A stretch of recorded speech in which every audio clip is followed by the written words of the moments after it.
Assalamualaikum warahmatullahi wabarakatuh. Perkenalkan, saya Fatkur Rahman Anugrah Utama. Di sini saya mewakili rekan-rekan kami atau rekan-rekan saya yang akan membahas mengenai KD Ekspresi Sastra di kelas SMA. Jadi fokus kita yaitu mempelajari mengenai KD-KD yang ada di SMA yang terkait mengenai ekspresi sastra. Baiklah, perkenalan saja langsung. Untuk kelompok kami terdiri dari Arneta Widi, kemudian ada Nia Safira, kemudian ada Yesinta Yulianti, kemudian ada Via Vindi Yuliana, kemudian ada Fatkur Rahman Anugrah Utama, kemudian ada Lutfia Oktaviani. Oke, lanjut kita kepada materi. Untuk materi yang pertama kita bahas mengenai KD-KD di kelas 10. Di KD kelas 10 yang pertama ada KD 4.8 yaitu mengenai mengembangkan cerita rakyat atau hikayat ke dalam bentuk cerpen dengan memperhatikan isi dan nilai-nilai. Untuk aspek yang dibahas pada KD ini adalah kebanyakan pada aspek menulis. Untuk materinya sendiri tidak jauh mengenai penulisan cerita rakyat sendiri. Yang pertama yaitu materi mengenai membandingkan alur cerita dalam cerita rakyat dan cerpen. Hal ini dikarenakan untuk mengembangkan sebuah cerita, siswa harus paham terlebih dahulu mengenai alur-alur cerita yang ada di dalam cerpen yang satu dan cerpen yang lain. Kemudian langkah selanjutnya yaitu menuliskan kerangka. Setelah kita memahami isi dari cerita rakyat, kita tuliskan kerangka cerpen terlebih dahulu sebelum kita kembangkan menjadi sebuah cerpen yang utuh yang memiliki isi dan nilai-nilai yang berbobot. Oke, lanjut kita ke KD yang kedua di kelas 10, yaitu ada KD 4.16. Menjelaskan mengenai mendemonstrasikan atau membacakan atau memusikalisasikan suatu puisi dari antologi puisi atau kumpulan puisi dengan memperhatikan vokal, ekspresi, dan intonasi atau tekanan dinamik dan tekanan tempo. Untuk aspek yang dibahas tentunya aspek berbicara. Di sini banyak pembahasan mengenai teknik-teknik atau materinya berupa teknik-teknik untuk mendemonstrasikan puisi. Baik nanti bisa dimusikalisasikan, kemudian bisa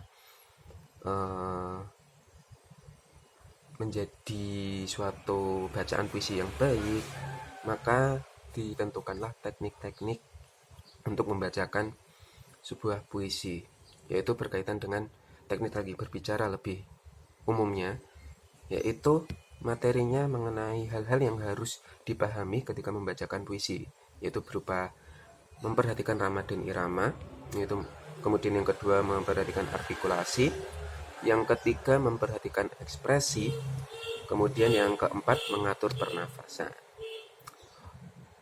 Selain teknik-teknik dasar, ada pula teknik-teknik lanjutan.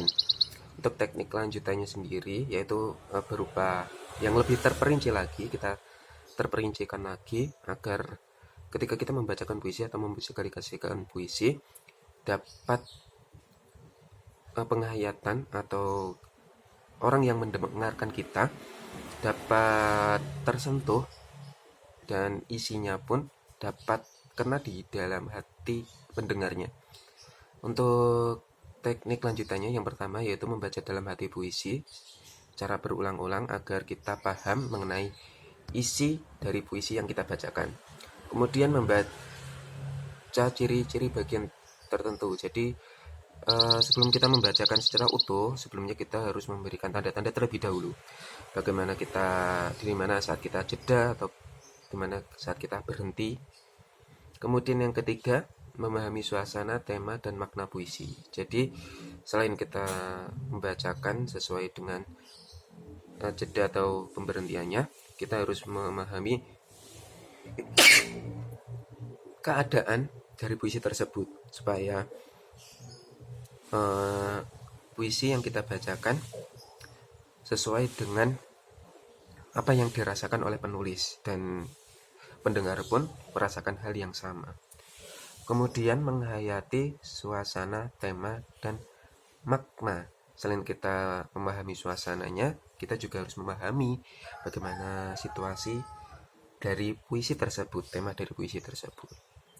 Oke, lanjut pada KD yang kedua dari kelas 10, yaitu mengenai menulis puisi dengan memperhatikan unsur pembangunnya, yaitu berupa tema, diksi, gaya bahasa, imajinasi, struktur, dan perwajahan.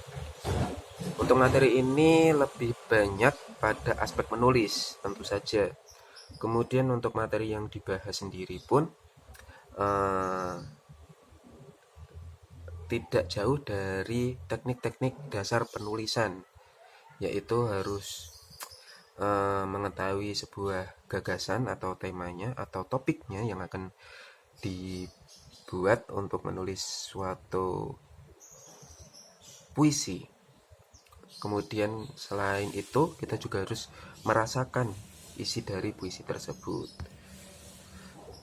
Oke, untuk selanjutnya ada KD dari kelas 11. Untuk yang pertama, KD 4.9, yaitu mengkonstruksi sebuah cerita pendek dengan memperhatikan unsur-unsur pembangun cerpen. Oke, secara tidak langsung, maka kalau yang namanya mengkonstruksi, pasti aspek yang dibahas adalah menulis. Oke, untuk materi pembelajarannya tidak jauh dari hal-hal yang terkait penulisan, yaitu untuk yang pertama adalah pra penulisan.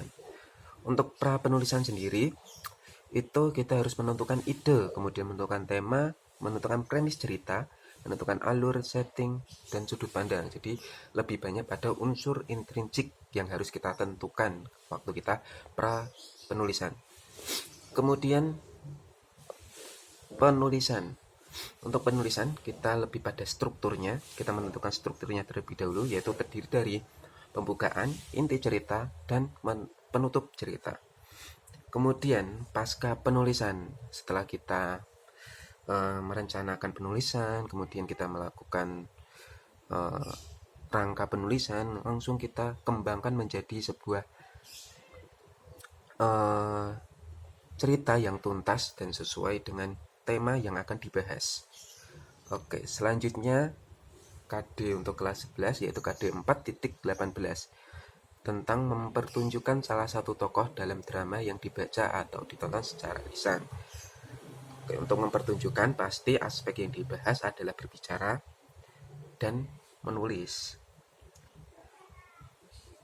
Oke, untuk materi pembelajarannya seperti yang sudah dijelaskan pada KD di kelas 10 tadi, lebih banyak pada hal-hal yang berkaitan mengenai penulisan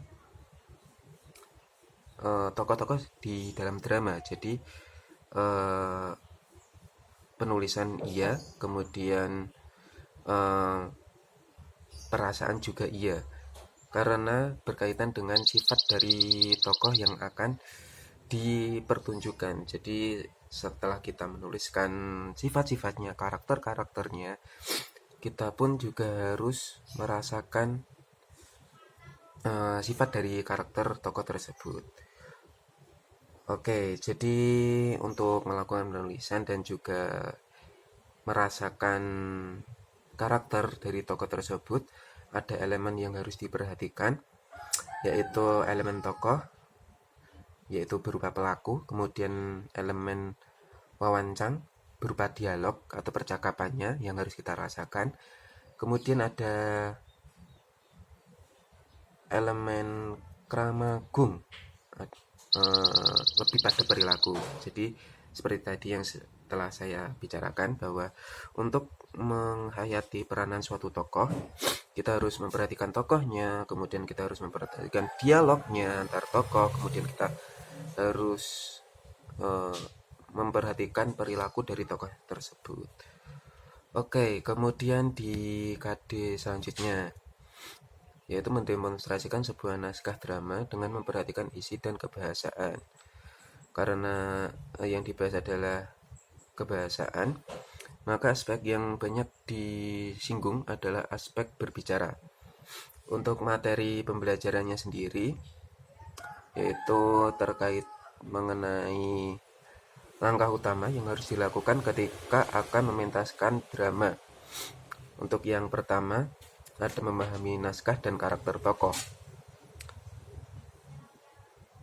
Kemudian untuk KD kelas 12. Untuk KD kelas 12 itu ada satu KD yang terkait mengenai ekspresi sastra, yaitu mengenai merancang novel atau novelet dengan memperhatikan isi dan kebahasaan, baik secara lisan maupun tulis. Untuk aspeknya sendiri tentulah aspek menulis dan berbicara.